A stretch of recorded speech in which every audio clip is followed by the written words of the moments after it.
ಬೆಳ್ಮಣ್ಣಲ್ಲಿ ಒಂದು ಲಾಡ್ಜಲ್ಲಿ ಅಭಿಷೇಕ್ ಎಂಬವರು ನಿಟ್ಟೆ ಗ್ರಾಮ ಮೂಲದವರು 25 ವಯಸ್ಸಿನವರು ಸೂಯಿಸೈಡಲ್ ಹ್ಯಾಂಗಿಂಗಲ್ಲಿ ಡೆತ್ ಆಗಿದ್ದಾಗೆ ನಮಗೆ ಕಂಡು ಬಂದಿದೆ. ಅವರು ಲೇಡಿ ಘೋಷ್ನಲ್ಲಿ KMCಯಿಂದ ಕಾಂಟ್ರಾಕ್ಚುಯಲ್ ಬೇಸಿಸ್ ಮೇಲೆ ಟೆಕ್ನಿಷಿಯನ್ ಕೆಲಸ ಮಾಡ್ತಾಯಿದ್ರು ಅಂತ ನಮಗೆ ಮತ್ತೆ ಗೊತ್ತಾಗಿದೆ. ಈ ವಿಚಾರದಲ್ಲಿ ಅವ್ರದ್ದು ಲೇಡಿ ಘೋಷ್ನ ಒಂದು ವಾಟ್ಸಪ್ ಗ್ರೂಪಲ್ಲಿ ಅಭಿಷೇಕ್ ಎಂಬುವರು ಕೆಲವೊಂದು ವಾಯ್ಸ್ ಮೆಸೇಜಸ್ಸು, ಕೆಲವೊಂದು ಮೆಸೇಜಸ್ಸು, ಒಂದು ಸೂಯಿಸೈಡ್ ನೋಟು, ಒಂದು ವಿಡಿಯೋ ಇವೆಲ್ಲ ಆ ಗ್ರೂಪಿಗೆ ಶೇರ್ ಮಾಡಿದಾಗೆ ನಮಗೆ ಆ ಗ್ರೂಪಲ್ಲಿರುವಂಥ ಇತರ ಮೆಂಬರ್ಸ್ ಹೇಳಿದ್ದಾರೆ. ಅದನ್ನು ವೆರಿಫೈ ಮಾಡಿದಾಗ ಸುಮಾರು ಡೀಟೇಲ್ಡಾಗಿ ಒಂದು ಸೂಯಿಸೈಡ್ ನೋಟ್ ಅಭಿಷೇಕ್ ಎಂಬವರು ಬರೆದಿದ್ದಾರೆ.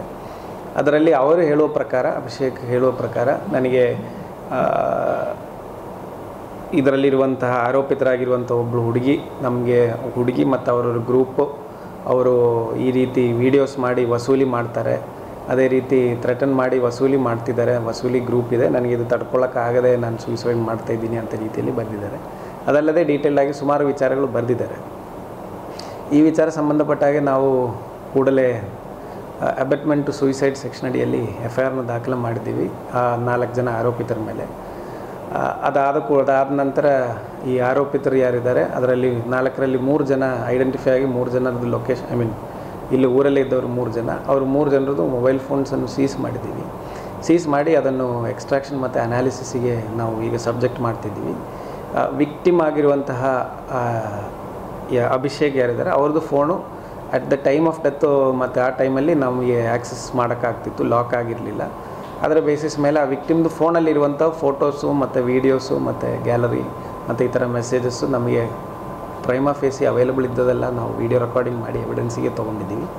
ಈಗ ಫೋನ್ ಫಾರೆನ್ಸಿಕ್ ಸೈನ್ಸ್ ಲ್ಯಾಬಿಗೆ ಕಳಿಸಿ ಅದನ್ನು ಮತ್ತೆ ಫರ್ದರ್ ಬ್ರೇಕ್ ಓಪನ್ ಮಾಡಿ ಅದರಲ್ಲಿ ಅಡಿಷ್ನಲ್ ಎವಿಡೆನ್ಸಸ್ ಏನಿದೆ ಅಂತ ನಾವು ತಿಳ್ಕೊಳ್ತೀವಿ.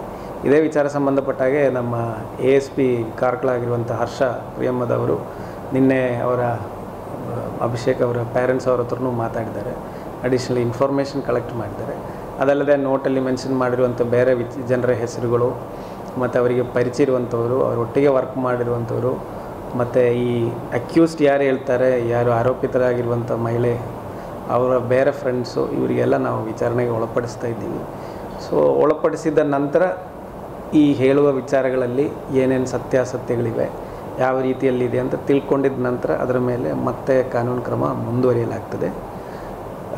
ಇದು ತುಂಬ ಗಂಭೀರವಾಗಿರುವಂತಹ ಪ್ರಕರಣ ಇರೋದರಿಂದ ಇದೇ ವಿಚಾರದಲ್ಲಿ ಈಗಾಗಲೇ ವಿಶ್ವಕರ್ಮ ಒಕ್ಕೂಟದವರು ನಮಗೆ ಒಂದು ಮನವಿ ಕೊಟ್ಟಿದ್ದಾರೆ. ಇದಲ್ಲದೆ ಹಲವಾರು ರಾಜಕೀಯ ಮುಖಂಡರು ಮತ್ತು ಸಂಘಟನೆ ಸಂಸ್ಥೆಯವರು ಎಲ್ಲರೂ ನಮಗೆ ಇದೇ ವಿಚಾರ ಬಗ್ಗೆ ಈ ಥರ ಇದೊಂದು ಒಬ್ರಿಗೆಲ್ಲ ಇದೇ ಥರ ಬೇರೆಯವರಿಗೆ ಆಗಿರ್ಬೋದು, ಇದೊಂದು ಜಾಲ ಇರಬಹುದು ಅಂತ ರೀತಿಯಲ್ಲಿ ಸಮಗ್ರವಾಗಿ ತನಿಖೆ ಮಾಡಬೇಕು ಅಂತ ಹೇಳಿ ಎಲ್ಲರೂ ಮನವಿ ನೀಡಿದ್ದಾರೆ.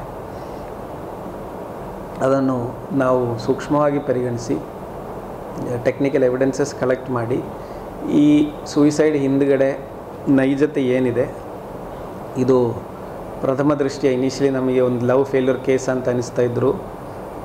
ನಾವು ಸೂಯಿಸೈಡ್ ನೋಟಲ್ಲಿ ಇರುವಂತಹ ಕಂಟೆಂಟ್ಸ್ ನಾವು ಡೀಪ್ಲಿ ಇನ್ವೆಸ್ಟಿಗೇಟ್ ಮಾಡಬೇಕಾಗ್ತದೆ, ಆವಾಗ ಮಾತ್ರ ನಮಗೆ ಅದರಲ್ಲಿರುವಂಥ ಬೇರೆ ಆ್ಯಂಗ್ಲ್ಗಳು ಗೊತ್ತಾಗುವಂಥದ್ದು. ಸೊ ಅದರ ಬಗ್ಗೆ ಸಮಗ್ರವಾಗಿ ತನಿಖೆ ನಡೀತಾ ಇದೆ. ನಾವು ಯಾವ ಕನ್ಕ್ಲೂಷನ್ಸಿಗೂ ಜಂಪ್ ಮಾಡಲಿಲ್ಲ, ತನಿಖೆ ಮಾಡ್ತೀವಿ. ಮತ್ತು ಇದರಲ್ಲಿ ಬೇರೆ ಇವರೋ ಅಥವಾ ಬೇರೆ ಯಾರಾದರೂ ಈ ರೀತಿಯಲ್ಲಿ ಸೂಯಿಸೈಡ್ ಪ್ರೇರಣೆ ಆಗಿದೆ, ಆ ರೀತಿಯಲ್ಲಿ ಆಗಿದೆ ಅಂತಂದರೆ ಅವರ ಮೇಲೆ ಕಾನೂನು ಕ್ರಮ ಕೈಗೊಳ್ಳಲಾಗ್ತದೆ.